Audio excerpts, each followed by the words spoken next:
Քարոզ բուն բարեկենդանի Մարդը պատվի մեջ էր և չիմացավ,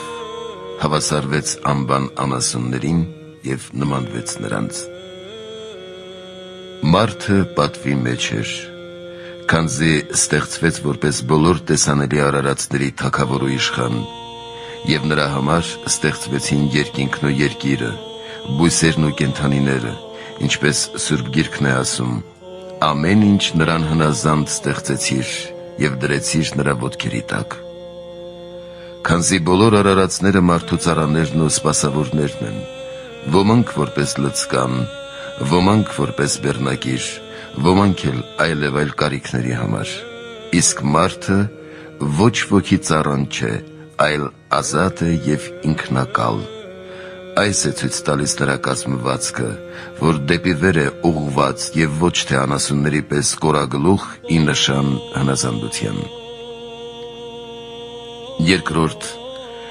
մարդն իր մեջ կրում է բոլոր արարածների նմանությունը,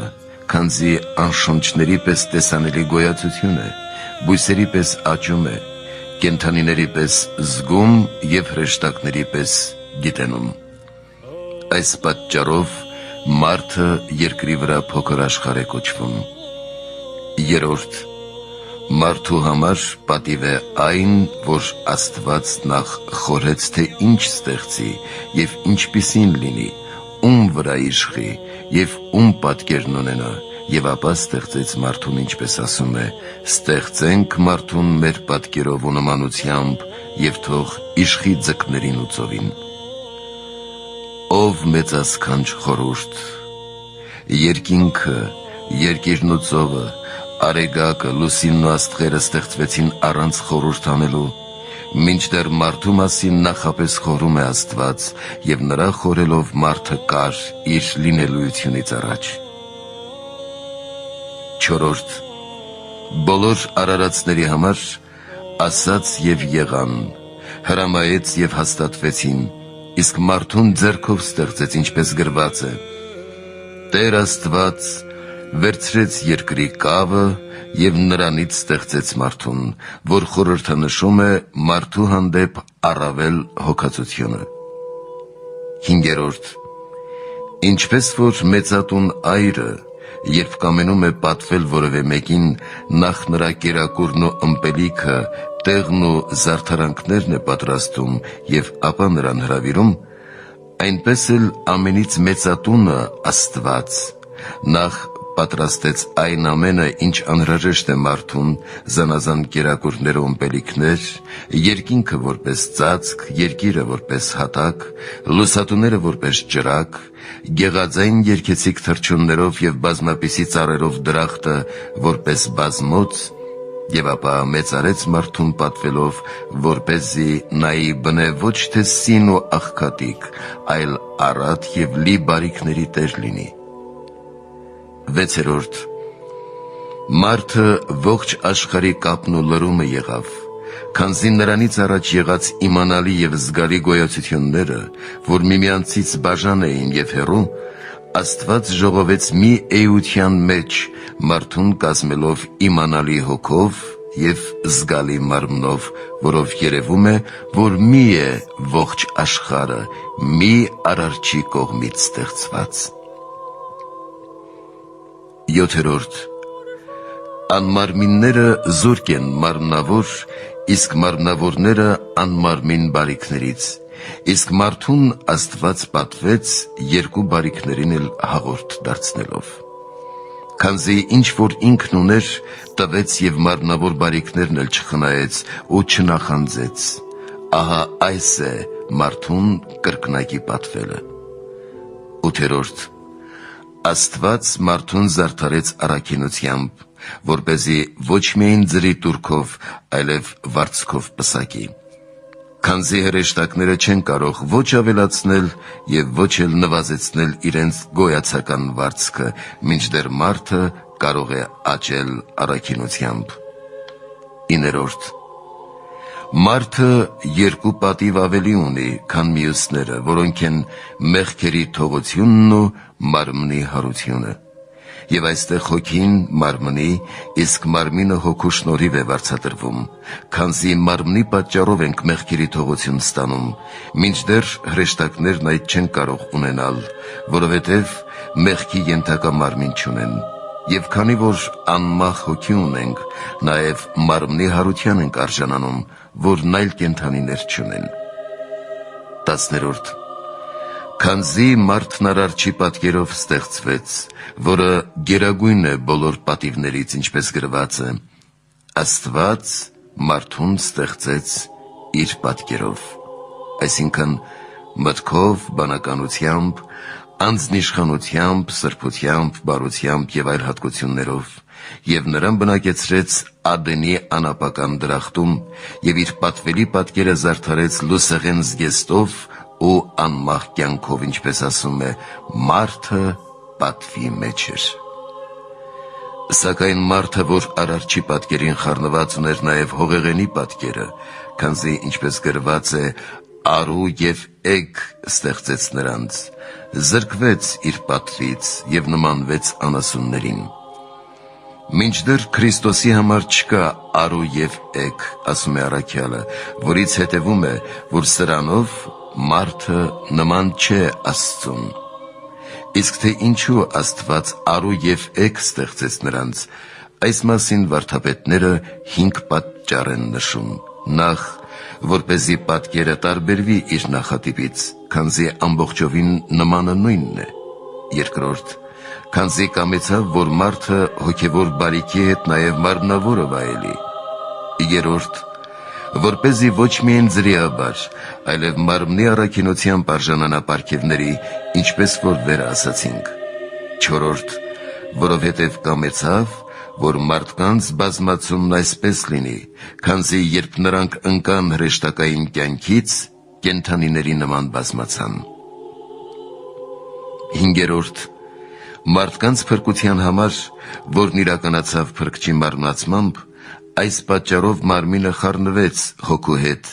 միջասահման կյանքով դրվելով դրախտի միջասահման վայրում, այսինքն մահվան և անմահության միջև, որպեսզի անձնիշխան կամքով ինչ որ ընտրի,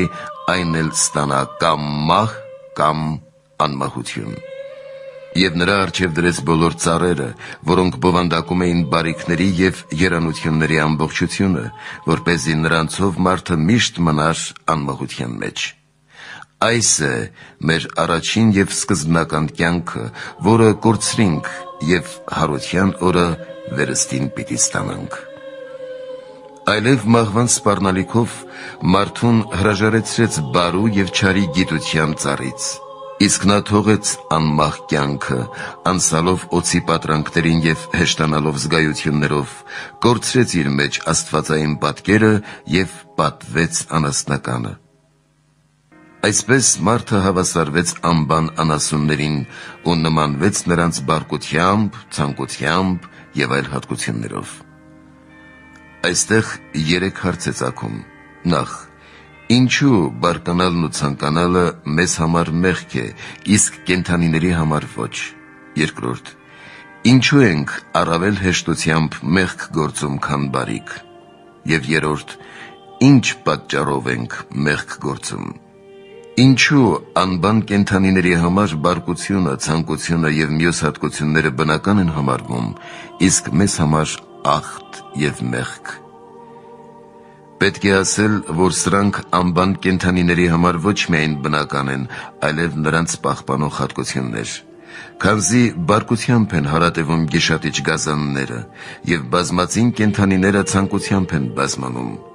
Երկչոտությամբ են փրկվում նապաստակներն ու բոլոր տկար կենդանիները հզորներից, որկրամոլությամբ են գոյատևում խոշոր կենդանիները և ատելությամբ է ոչխարը խուսափում գայլից, խրոխտությունը պատվելի է դարձնում ձիուն և այլն։ Եվ սակայն այս գործերը, որ նրանց համար պահպանող նշանակություն ունեն, մեզ համար կործանարար են և մեղսալի, որովհետև նախ այս աղտերը նրանց մոտ չափավոր են, իսկ մարդու մոտ չափազանց։ Սրա պատճառը մեր միտքն է, քանզի ինչպես մշակն է աճեցնում բազմաբեղուն սերմը, այսպես էլ միտքը չարը խորելով մեզանում բազմացնում է այս ախտերը։ Դա երևում է օրինակ բարկանալիս, երբ միտքը սրտի բարկությանը ողջ, քեն և նախանձ է հավելում։ Նմանապես ցանկությանը շնություն ու պոռնկություն է հանապաս հավելում, մինչդեռ անասունները պատշաճ ժամանակին են խառնակվում, և որկրամոլություն, բազմազան կերակուրներ ու ըմպելիքներ հորինելով և այլն, այս պատճառով սրանք մեզ համար ախտ և մեղք են կոչվում։ Երկրորդ, քանզի այս բաները կենդանիները գործում են ըստ բնական կարգի, իսկ մենք անբնական ենք դարձնում, ինչպես անպտող հողը, որ փչացնում է բարի սերմերը և փուշ աճեցնում, այդպես էլ մենք Աստծո տված բարի սերմերը չարի ենք փոխարկում։ Այսպես բարկությունը, որ բարի է ընդդեմ չարի, փոխարկում ենք ընդդեմ բարու, և կամ բարու հանդեպ ցանկությունը փոխարկում ենք չար ցանկության, այսպես և խոհականությունը վերածում ենք չար խորհրդածության ու խորամանկության, և սերը, որ պետք է առ Աստված տածեինք, դեպի երկրավոր բաներն ու մեղքն ենք ուղղում։ Պետք էր ատել մեղքը, իսկ մենք արդարությունն ենք ատում։ Հոխորտալ էր պետք չարիքի հանդեպ և չհնազանդվել, իսկ մենք անհնազանդ ենք Աստծո օրենքին և հպարտանում ենք ընկերոջ հանդեպ։ Անարգում ենք մեր հոգին, որ Աստծո պատկերն է, և պատվում մեր մարմինը, որ անասունների պատկերն է, ինչպես ասում է. «Մարդը պատվի մեջ էր, բայց լքեց այն և հավասարվեց անասուններին»։ Եվ այս երկու պատկերի, այսինքն աստվածայինի և անասնականի կառավարը մարդու միտքն է, որը զարգացնում է այն պատկերը, որը կամենում է։ Քանզի աստվածային պատկերը սրբությամբ և առաքինությամբ գեղեցկանում է մեր մեջ, իսկ մեղսական գործերով տգեղանում ու կորչում։ Ինչպես որ ժանգոտ հայելին չի արտացոլում մարդու պատկերը,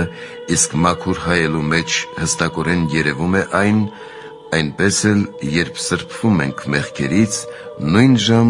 մեզանում պայծառանում է աստվածային պատկերը։ Ինչու մարդու համար առավել դյուրին է հակվել դեպի մեղքը, քան դեպի առաքինությունը։ 4 պատճառով։ Նախ, որովհետև մարմինը ծանր ու վայրաքարշ լինելով, դյուրությամբ է միաբանվում մեղքի ծանրության հետ ընդդեմ հոգու, և դեպի վար քաշում այն, ինչպես որ քարը հեշտությամբ ցած է գլորվում լեռան բարձունքից։ Իսկ առաքինությունն ու միտքը թեպետ թեթև են, սակայն կապված լինելով մարմնի հետ, դժվարությամբ են մարմինն իրենց ետևից տանում, ինչպես երկանաքարը լեռան գլուխ բարձրացնելիս։ Երկրորդ, որովհետև զգայարանները անասնական պատկերինն են, որոնցով մարմինը դյուրությամբ բռնվում է մեղքի հեշտությամբ, իր ետևից քաշելով միտքն ու խորհուրդները։ Երրորդ, որովհետև մարմնական հեշտությունն անմիջաբար ներկայում է, իսկ հոգևորը հեռու ապագայում հույսի ակնկալությամբ, որի պատճառով հապաղում ենք հոգևոր գործերում։ Չորրորդ, որովհետև մանկությունից աշխարհի հեշտությանն ենք վարժված և ընտելացած, իսկ հոգևորին անընտել։ Իսկ թե ինչն է մեղքի պատճառը, այս մասին եկեղեցու սուրբ վարդապետներն ասում են, որ ամեն ոք մեղանչում է 3 պատճառով. նախ չարունակությունից, երկրորդ չար սովորությունից, երրորդ տգիտությունից։ Չարունակությունը լինում է ըստ մեր մարմնի խառնվածքի, քանզի տարրերի ավելցուկը կամ պակասությունը մեղք է առաջացնում մեր մեջ։ Այսպես, դառնամաղձոտները բարկացկոտ են, քանզի դառը մաղձը հրեղեն տարրն է, իսկ արյան, խոնավ և ջերմ ավշային խառնվածք ունեցողները երկրաքարշ ու ցանկասեր։ Սև մաղձ ունեցողները ծույլ են և տրտմակյաց, իսկ ում մոտ օդի տարրն է առավել, նա թեթևամիտ է, անհամբեր ու հպարտ։ Չար սովորությունն այն է, երբ մարդ մանուկ հասակից չար միջավայրում ապրելով ու չար ընկերներից չար գործեր սովորելով, հանապաստ նույնը գործելով ձեռք բերած սովորության համաձայն անխտիր մեղանչում է, քանզի, ինչպես ասում են իմաստասերները, երկար ժամանակ կատարվող գործը սովորություն է դառնում։ Իսկ տգիտությունը Սուրբ գրքի և օրենքի, ինչպես նաև Սուրբ այրերի խրատների չիմացությունն է, որի պատճառով մարդ չարիքը որպես թե բարիք է գործում։ Քանզի բարիքները տարբեր են, կա բարի, որ զուտ և իսկապես բարի է, ինչպես Աստված, արքայության կյանքը և առաքինի գործերը, որոնցով նմանվում ենք զուտ և իսկապես բարի Աստծուն, և կա բարի, որ արտաքուստ է բարի երևում, բայց ներքուստ չար է բարու կերպարանքով։ Որովհետև եթե չարն ակնհայտ լիներ, ոչ ոք չէր գործի, քանի որ չարից բոլորը փախչում են, սակայն գործում են, որովհետև այն բարիով է պտշնված լինում, իսկ բարին բոլորն են ցանկանում։ Այս պատճառով արտաքուստ բարին ցանկացողները որսվում են թաքնված չարիքով, ինչպես որ թռչունն է բռնվում թակարդով և ձուկը կարթով։ Քանզի արծաթասերին արծաթի գույնն է պատռում, պոռնիկին հեշտախտությունը, գողին ունեցվածքի շահը, և սրանցով մեղանչելուց հետո բոլորը մահվան են մատնվում, ինչպես Աստված ասաց նախաստեղծներին, որ օրը որ ուտեք, մահով կմեռնեք։ Քանզի սա է մեր հոգու դրախտում բարու և չարի գիտության ծառը, այսինքն մեր միտքը, որի մեջ խառնված են բարին ու չարը, և չի կարողանում զանազանել, թե որն է իսկապես բարի և որը արտաքուստ կերպարանված։ Պտուղը չար գործն է, ծնված չար խորհուրդներից։ Խրատատու օձը սատանան է, որ խաբում է մեզ, իսկ պտղի գեղեցկությունն այն է, որ մեղքը հաճույք է պատճառում մեր զգայարաններին, բայց երբ գործում ենք, դատապարտվում ենք մահվան։ Քանզի ինչպես որ մեղրն են խառնում մահացու թույնին, այնպես էլ սատանան մեղքերի մահադեղին քաղցր հեշտություններ է խառնում։ Ինչպես որ արեց այն ժամանակ Ադամին, այնպես էլ այժմ մեզ, և ինչպես որ Ադամն այն ժամ զրկվեց դրախտի անմահ կյանքից և Աստված տեսությունից, այնպես էլ այժմ ամեն ոք մեղանչելով զրկվում է արքայությունից և Աստված տեսությունից։ Եվ ինչպես որ Ադամն ընկավ անիծյալ երկիր և մահվան դատապարտվեց, այնպես էլ մեղավորը դժոխք է ընկնում ըստ այսմ. «Հեռացեք ինձանից, անիծյալներ, դեպի հավիտենական խորը»։ Եվ ինչպես որ Ադամը պտուղն ուտելով նույն ժամ հոգով մահվան մեջ հայտնվեց, թեպետ 930 տարի ապրեց և ապա մեռավ մարմնով, այնպես էլ մեղավորը մեղք գործելուց հետո հայտնվում է մահվան ու դժոխքի մեջ, թեպետ և բազում ժամանակներ անց վախճանին է դժոխք մտնելու։ Եվ երբ դատաստանի ժամանակ հարցաքննություն լինի, ինչպես Ադամի հետ եղավ, այն ժամ Ադամի պես կանիծվեն մեղավորները և երկունքն ու ցավը կպատեն նրանց, ինչպես Եվային։ Եվ այն ժամ կդատապարտվի բանսարկու օձը նետվելով հավիտենական խորը, քանզի մեղքերին հետևում է դատաստանը, իսկ դատաստանին պատիժը։ Եվ դատաստանը վախճանին է լինելու, քանզի Տերը մի օր հաստատեց, որում դատելու է բոլորին, ուր դատավորն է Քրիստոս։ Երբ նա գա հոր փառքով սուրբ հրեշտակների հետ, այն ժամ կբաժանի գառներին այծերից, այսինքն արդարներին մեղավորներից։ Այն ժամ չարերին կհատուցի տանջանքներ, իսկ արդարներին փառք, ըստ այսմ. ովքեր բարիք են գործել, հարություն կառնեն հավիտենական կյանքի համար, իսկ ովքեր չարիք, դատապարտության։ Եվ դարձյալ մենք բոլորս պիտի կանգնենք Քրիստոսի ատյանի առջև, որպեսզի յուրաքանչյուրս իր մարմնով ընդունի այն, ինչ գործել է նախկինում, եթե չարիք է գործել, չարիք, եթե բարիք, բարիք։ Եվ այս ամենը պիտի լինի վախճանին։ Սակայն վերադառնանք մեր նախկին խոսքին, թե մեղքի չար գործերը տգիտությունից ենք գործում, քանզի բարին խառնված է չարի հետ, և տգետ մտքով չենք կարող զանազանել միմյանցից, որովհետև ոչ բնական, ոչ անկիրթ և ոչ էլ զգայարաններին խառնված միտքը չի կարող զանազանել սրանք և ընտրել, քանզի բնական միտքը չունի շնորհի լույսը, անվարժը Սուրբ Գրքի կրթության լույսը, իսկ զգայարաններին խառնված միտքը խաբվում է զգայարանների կողմից։ Մինչդեռ շնորհով լուսավորված, Սուրբ Գրքի կրթությամբ վարժված և զգայություններին չխառնված տեսական միտքն ընդունակ է ընտրել և զատորոշել կերպարանված բարին ճշմարիտ բարուց։ Արդ այս երկու բարիները 10 կերպով զանազանվում են միմյանցից, նախ ըստ իմաստասերների կերպարանված բարին միայն անունով է բարի, բայց ոչ ըստ իրողության, իսկ ճշմարիտ բարին թե անվամբ և թե իրողությամբ։ Երկրորդ, սա սկզբում է բարի, իսկ վերջում չար, իսկ իսկապես բարին բարի է թե սկզբում, թե վերջում։ Երրորդ, ճշմարիտ բարին միաբնույթ է և ոչ հակասական, իսկ պիտակավոր բարին բազմաբնույթ և խառնակ։ Չորրորդ, սա արտաքուստ է բարի, իսկ ներքուստ չար, իսկ նա բարի է թե ներքուստ, թե արտաքուստ։ Հինգերորդ, սա մարմնի համար է բարի, իսկ հոգու համար չար, իսկ նա բարի է և հոգու, և մարմնի համար։ Վեցերորդ, սա բարի է այս կյանքի համար, իսկ հանդերձյալի համար չար, իսկ ճշմարիտ բարին երկուսի համար էլ բարի է։